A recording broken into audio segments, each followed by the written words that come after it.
Uy, start na ba? Just count 1, 2, 3 kung ready na. 1, 2, 3, go! Go na. Ay, hala. Good morning, everyone.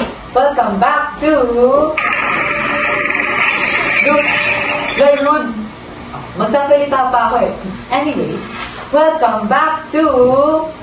Ay, wala pa. Okay, last na to ah.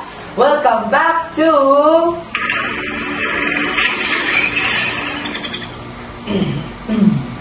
Pwede ba yung for young audio technicians na yan? Oh wait, we're forgetting something. Ano? Our guest, remember? Ay, oo nga pala. Everyone, this is Genesis Communist. Please welcome today's guest, the cast of Weirder Things. Sige, sabihin mo muna kayo. Wow, you guys have been into everything. Siyempre, para engaging. Anyways, we are so glad to have you back. Like after what? 5 years? Yes, ang ganda ng trailer niya sa para sa bagong season niya ng Stranger Things, ha? But let's not talk about the new season. Magkagustahan muna tayo. Ano mga nangyari sa life nyo after ma-release yung unang season, 5 years ago? Ako ba muna? Ah, yes, yes. I've been doing great. I moved back to America after the first season ended, and the hype died down. But the Philippines always has had special place in my heart, especially because of how much I had to adjust back when I moved here. Actually, did you guys have a footage from before? I'd like to see it, and I think the others would too. Meron. Actually, papakita namin yung footage mamaya. Ay, sorry, English nga pala dapat ang pagkikausap ko sa'yo. Or, do you understand the language na? I do. Natutunan ko na may lengguwahe during filming and my time here. Kaya naman, corporate Amerikano ako. Itong si Jonah, tanungin niyo, hirap yung mag-adjust sa Pilipino. Wow! Spoken like a true Filipino. Master of language, ha? Ikaw, Jonah, how are you? Maalam ka na ba sa Pilipino? Oh well, syempre, hindi. Like, that's literally only the Filipino phrases that I know. No, it's fine. We know naman na it's hard to adjust with the Filipino language as a Japanese person, especially with the pronunciation. It is really difficult, but I'm lucky enough to be fluent in English. The Filipino and Japanese language don't really mix well, but our culture has some similarities in terms of respecting their elders, the importance of family, and the importance of the community. And it's practically the same thing.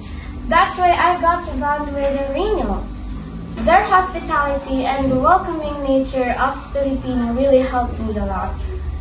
And I think they're the first person that I ever talked to. Pero, nakakaintindi ka na ba ng Pilipino? Yes, I can understand the Filipino, but unfortunately, I can't speak it. Because I still live in Japan, and I only came here for my family. Oh, okay. How about you two, Riniel and Saito? Well, as an intercultural couple, kasi ako Pilipino, sa Chinese, it was pretty difficult actually, especially sa parents naming dalawa and how different our culture are. But we get through it together. We both put in a lot of effort to work on relationship. Seriously, it was hard but worth it. Wow! I think it was particularly hard for my side of family because, well, it's different now. My family has accepted our relationship and they adjusted to here in Philippines. But before, kasi in China,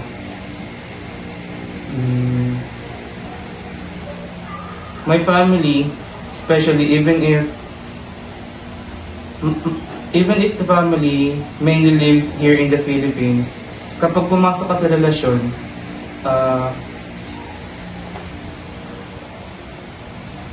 it's done with the whole family's input in mind. Like, mataas yung standards, ganun. Since yung partner ko, nimit ko lang siya sa set, tas Filipino, hindi siya Chinese. sa una hindi siya tanggap. Oh, tama naman na mataas talaga ang standards ng Chinese when it comes to relationships. Tapos, Pilipino pa si Raynel. Grabe no, nakayanan yung mag-adjust sa isa't isa. Oo, it took a lot of both of us to adjust in each other's customs too. Actually, kaming apat nung nag-film pa, hirap na hirap kami kasi hindi sila lahat fluent sa English, lalo na sa Filipino.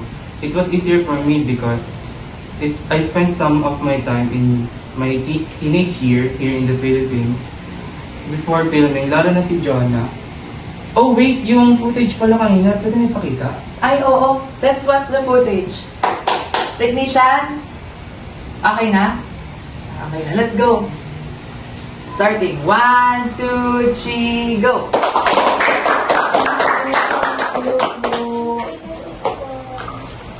Okay guys, the staffs, the production, and also the music and music producers, can you please give all of them a round of applause for having us successfully filming the Stranger Things season 1. So, I'm still flabbergasted na andi dito yung mga cast natin ng Stranger Things, no? Yes, I still shocked when I see them. Grabe talaga, no? So, I'm gonna be straightforward na kaagad. Then let's proceed to our question. No? So, so I'm so happy to be here and for you to guest on our podcast today. And I want to ask you about the filming process and the challenges as an intercultural cast. Can anyone po? Okay lang po, para sa akin, I think it was the culture shock that came with getting to know each other. Yes, exactly. It was really hard. Diba? This to accept Silo ay fluent Filipino, so mahirap para sa akin, saka sa kanila din. We don't speak each other language or know each other culture. Those were not the main challenge. Actually, it wasn't the language barrier that made it hard, but the cultural differences that each one of us have. That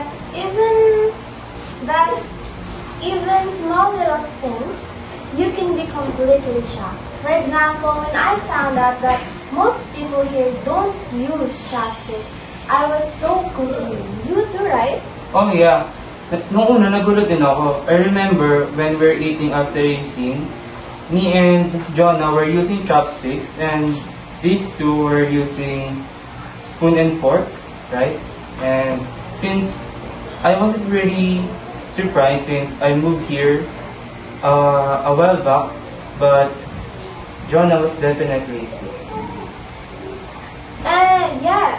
And things like public etiquette are quite different too. Like in Japan, the public places there are generally quiet. But here, it's so normalized. Oo nga, gulat siya eh. Pero pagdating sa ibang respeto, okay naman kami. You know what really shocked me?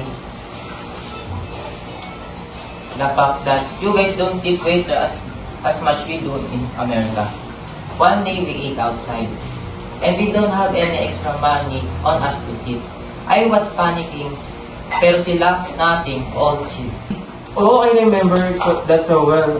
Para sa akin naman, I spent some of my time here since some of my relatives live here in the Philippines. Actually, when I first came here, I think my culture shock was the religion here. Because in China, there's not many Christians. Dito, Christianity talaga. Plus, marami kaming superstitions. When my parents met Rainiel, gulat yan siya sa rami ng superstitions eh. But I think they like it though, Rainiel. Sana naman feel ko nga eh.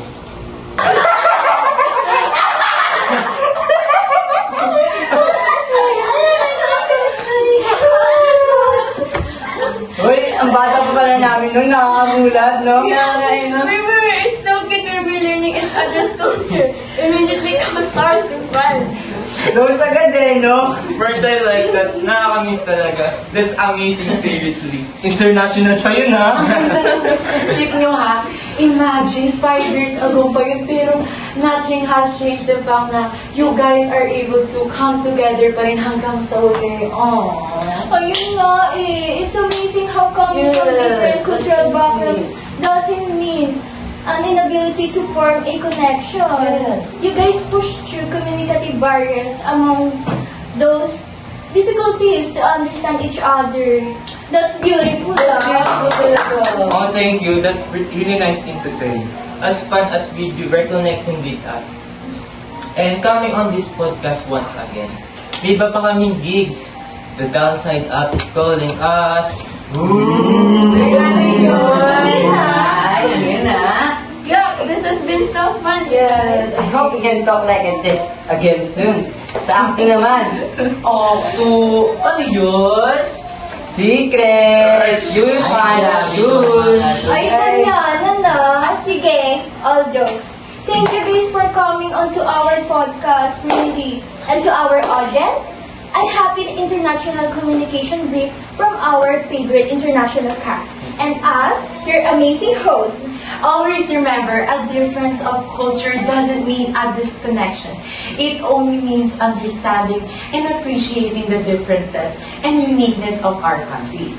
Bye! And see you soon on our next episode of Genesis Communist! Bye!